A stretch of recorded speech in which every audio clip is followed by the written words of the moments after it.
Et rebonjour à tous. Donc on continue notre série de vidéos avec cette fois-ci la configuration de Radar, donc qui est le container qui va permettre de télécharger automatiquement vos films préférés.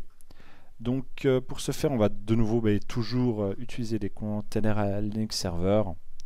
On va tout de suite aller voir un petit peu la configuration nécessaire pour exécuter notre container. Donc je vais tout faire en ligne de commande, c'est plus simple, puis on va regarder les paramètres, mais de nouveau, vous pouvez également le faire depuis l'interface d'OpenMediaVault. Mais voilà, je trouve ça un petit peu plus simple comme ça et plus visuel de tout avoir en ligne de commande. Donc on prend la ligne qui permet d'exécuter notre container radar qui nous est suggéré, puis on va l'éditer au besoin. Donc Docker create, on va le remplacer par run en détaché. PUD, PIGID, de nouveau, on corrige par le GID qui correspond à notre utilisateur. La timezone et le umask, c'est pas quelque chose qui nous intéresse pour le coup.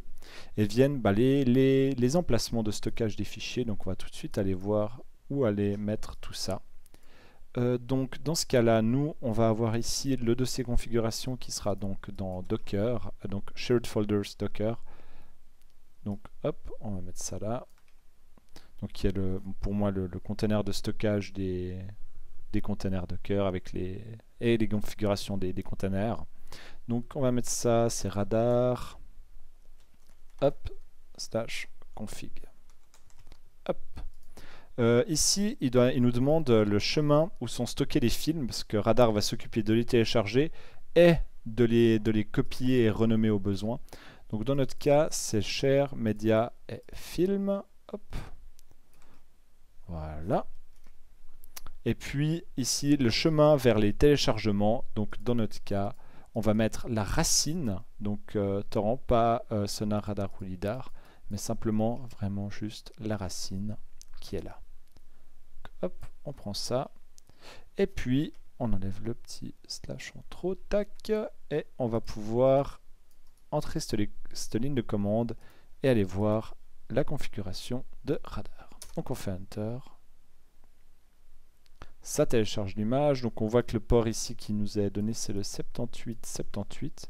Donc on peut directement aller voir ici 10.0.0.136.2.7878. Est-ce qu'on peut aller voir les logs? Hop. Alors c'est en train de démarrer. Ou alors ça a déjà démarré. Ça a déjà démarré. Parfait. Ah oui, tu es déjà en listening, je n'avais pas vu. Donc nous voici sur la page d'accueil de Radar. On va maintenant aller faire les paramétrages initiaux du système. Donc si on vient dans Système, il nous dit ici qu'il rencontre des problèmes pour accéder à certains paramètres qui manquent de configuration. Donc c'est tout à fait normal. Donc on va aller dans les paramètres et on va faire un petit peu dans l'ordre. Je ne vais pas passer dans les configurations détaillées, je vous laisserai au besoin le soin de chercher ce qui vous convient.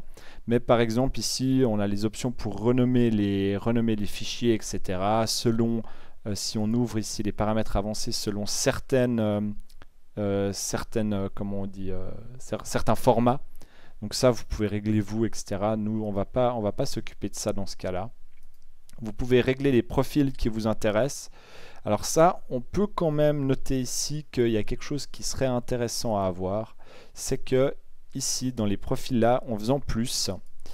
ah non, pardon, c'est pas là, je me trompe. Si vous venez ici, vous pouvez ajouter ici des tags. Et ces tags peuvent être intéressants et on va le voir, on va voir pourquoi par la suite. Mais vous pouvez ici définir vos paramètres. À savoir que si vous allez chercher des films anglais, il vous faut sélectionner English. Et si vous allez chercher des films francophones, français, vous avez meilleur temps du coup de mettre ici le paramètre French. Donc vous pouvez recréer un profil, rechercher les réglages, et puis de nouveau venir. Donc voilà pour ça. Donc au niveau des preferred tags qu'il y a là au fait, c'est les tags des torrents. Donc par exemple si vous voulez télécharger que des films en VOSTFR, Non, c'est tag préféré par contre, pardon. Il vous faut mettre des tags que vous préférez. Par exemple, si vous préférez le format X264 ou X265, vous pouvez mettre ici X264. Et les résultats qui ont le tag X264 seront préférés par rapport à d'autres releases. Pardon, j'ai confondu. Du coup, dans qualité, vous pouvez venir définir quelles sont les tailles limites maximales, minimales, etc. pour qu'une qualité soit considérée, etc. Par exemple, moi je trouvais que la taille de 13 Go pour du Full HD était un peu faible et ça posait problème pour certaines sorties, donc j'ai un peu augmenté les tailles. Donc ça, de nouveau, à l'utilisation, vous pourrez faire les réglages. Donc Custom Format, on ne fait rien. Dans Indexer, alors dans Indexer, c'est là que se trouvent au fait les trackers torrents sur lesquels va aller chercher, Radar va aller chercher vos films. Donc ici, on peut venir ajouter un tracker et puis on va pouvoir venir ici chercher c'est un TorsNab. Donc où est-ce qu'il est? Il est là. Donc TorsNab, voilà. Et dans ce TorsNab, il faut qu'on vienne au fait chercher les paramètres dans Jacket qu'on avait déjà paramétré. Donc là, on choisit OXTorrent, hein, mais je ne sais pas si il aura les résultats qu'on veut, mais toujours est-il qu'on on va paramétrer ça avec lui. Ça devrait s'enregistrer correctement, mais ça ne sera pas forcément bien fonctionnel parce que c'est pas forcément orienté film. Vous avez saisi. Donc il suffit de copier au fait le lien TorsNab ici, qui est là.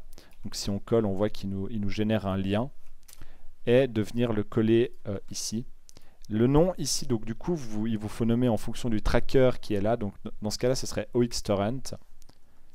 Vous pouvez mettre ce que vous voulez pour vous en rappeler, hein, ça n'a pas d'importance, c'est juste pour que ce soit, identifiable facilement. Et puis ça nous demande la clé API, et cette clé API, elle se trouve juste là. Donc voilà, tout simplement, on la copie. Donc maintenant, si on teste, normalement, ça devrait nous donner un résultat positif.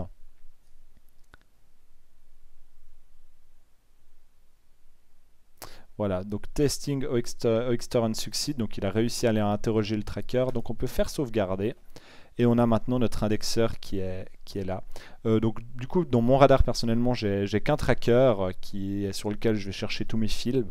Donc à voir si vous avez besoin d'avoir un tracker pour les séries, les animes, les films, voilà, d'autres choses avec des besoins particuliers. Moi, j'ai pas du tout eu ce besoin-là. Dans Download Client, ici, vous allez pouvoir du coup sélectionner et identifier quel est le tracker, quel est le client torrent que vous allez utiliser. Donc nous, dans notre cas, on va utiliser Deluge. Donc on va nommer ça Deluge. L'autre, dans ce cas-là, c'est pas localhost. Nous, ça va être l'adresse IP de notre Deluge, donc qui est ici. Donc 10.0.0.136.2.8112, qui est le port par défaut, donc qui est déjà sélectionné là. Et ici, on voit qu'il nous met automatiquement la catégorie radar. On se rappelle qu'on avait dans radar, on avait déjà configuré dans l'ancienne vidéo une catégorie radar exprès pour ça. Donc, qui a la particularité d'aller mettre automatiquement les torrents radar avec un seed à 10 et qui va déplacer les films dans download/radar. Donc, maintenant qu'on a mis radar, on peut simplement faire sauvegarder. Donc là, il n'y a pas de paramètre SSL, hein, il n'y a pas besoin de toucher autre chose. Si on fait test, on voit qu'il se connecte correctement. Donc on peut sauvegarder ça, c'est vraiment tout simple. Liste, connect, metadata, etc. Donc de nouveau ça, je vous laisse aller naviguer, etc. Voir au besoin ce qu'il vous faut. Dans connect, vous avez ici la possibilité d'envoyer des mails, etc. Si par exemple vous avez suivi ma vidéo sur Jellyfin, vous pouvez venir ici connecter à votre Jellyfin. En sélectionnant MB, en fait, vu que Jellyfin est un fork de MB, si vous venez sélectionner MB ici et que vous rentrez l'hôte de votre MB, le port et la clé API que vous pouvez générer depuis Jellyfin, vous pourrez vous y connecter et envoyer des notifications pour demander les synchronisations, etc. etc. Petit détail, si vous avez besoin, si par exemple vous lancez une recherche d'un film, on va tout de suite voir, on va faire un test.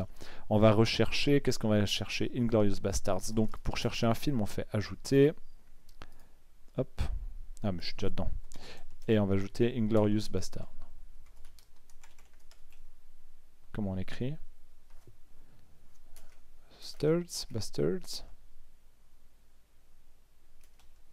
Non, j'écris juste. Où est-ce qu'il est celui de Tarantino? Il est là. Donc, ici on voit qu'on n'a pas de chemin. Donc on va devoir aller en ajouter un. Et ici, au fait, c'est le chemin qui contient tous nos films. Donc nous, on se rappelle dans les paramètres qu'on avait mis, c'était /movies, si je ne m'abuse. Oui, c'était /movies. Donc ça, c'est le chemin dans lequel on veut que viennent les films. À savoir que si vous en avez déjà, Radar peut les indexer, donc analyser tous les films que vous avez déjà. Mais le problème, c'est qu'il faut qu'ils soient dans des dossiers, etc., et qu'ils soient détectés. Moi, ça m'intéressait pas forcément. Donc voilà, mais c'est une possibilité. Donc on ajoute /movies. On peut aussi éventuellement aller naviguer. Et on peut voir ici qu'on a, notre /movies qui est là, elle sélectionnée. Donc on fait vue. Il dit quoi? Que le dossier n'est pas... Oh, voilà autre chose.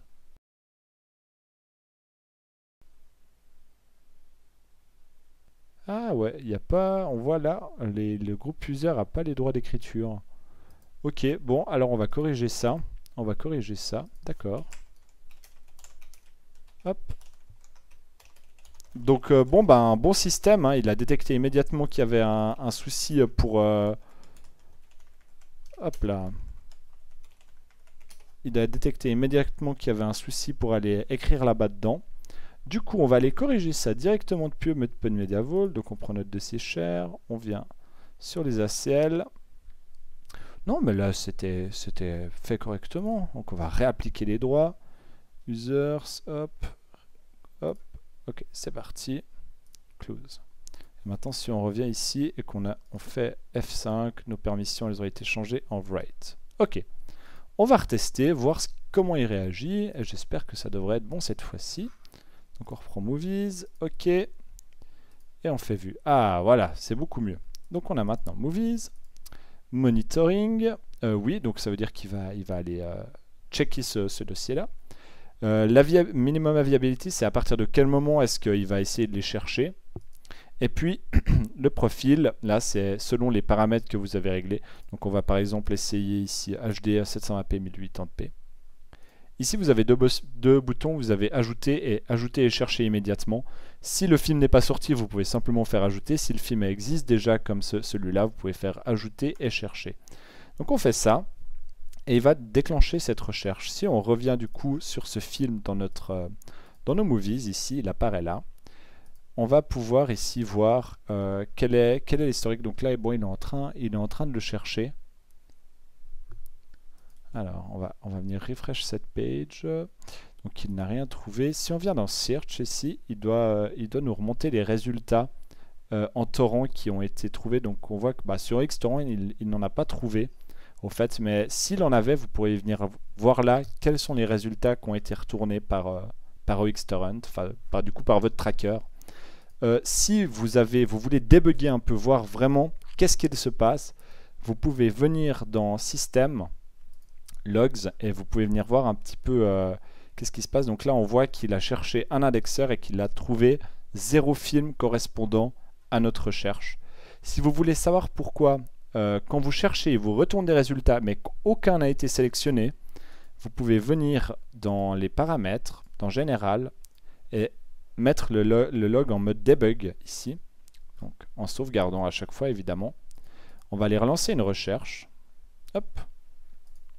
Et puis dans les logs ici, dans les fichiers, vous allez avoir le radar le log debug. Et ici, il vous liste quels sont les releases qui ont été scannés et quels sont les checks qui sont passés. Est-ce que la résolution ne correspondait pas? Est-ce que la taille dépassait? Est-ce qu'un mot-clé nécessaire n'a pas été trouvé? Voilà, il va vous lister vraiment pourquoi la release. Alors il va vous falloir lire et puis vous plonger un peu là-dedans, mais il va vous dire exactement pourquoi un résultat n'a pas été utilisé. Par exemple, si vous disiez « Ah mais ça, moi c'est cette version-là que je voulais », vous allez pouvoir venir contrôler depuis là. Donc voilà, on a fait le tour de l'installation de Radar. Donc on n'a pas fait les détails en particulier, mais voilà, ça vous permet déjà d'exécuter ça. À savoir aussi, juste une petite chose encore, dans Radar, vous pouvez, un truc qui est intéressant dans les paramètres et puis dans les indexeurs, sous... où est-ce que c'était? Où est-ce que c'était? C'était dans les paramètres avancés. Voilà. Dans les paramètres avancés, ici, vous pouvez venir choisir des mots qui doivent être absolument dans la release et des mots qui ne doivent pas y être. Et utiliser un tag pour ça. Par exemple, si vous voulez que des films en français, vous pouvez mettre par exemple VFF, ne doit pas contenir VFQ, et puis vous pouvez utiliser le tag VFF. Et si vous venez mettre ce tag sur votre film, donc on va reprendre notre film Inglourious Basterds, on vient dans les réglages, vous mettez le tag ici VFF, les limitations du tag que vous avez mis seront appliquées à ce film-là. Donc là, Inglourious Basterds ne peut se télécharger que si le mot VFF existe dans la release. Donc voilà, ça vous permet de traiter finement vos requêtes et de les appliquer. Du coup, si vous avez un tracker dans lequel Inglourious Basterds serait disponible, vous pourriez du coup le télécharger. Alors voilà, c'est tout pour la mise en service de Radar. J'espère que ça vous a plu, que ça vous a aidé, que ça vous a donné envie de l'installer. Je vous dis à la prochaine vidéo sur soit Sonar, soit Lidar. À toutes, ciao ciao.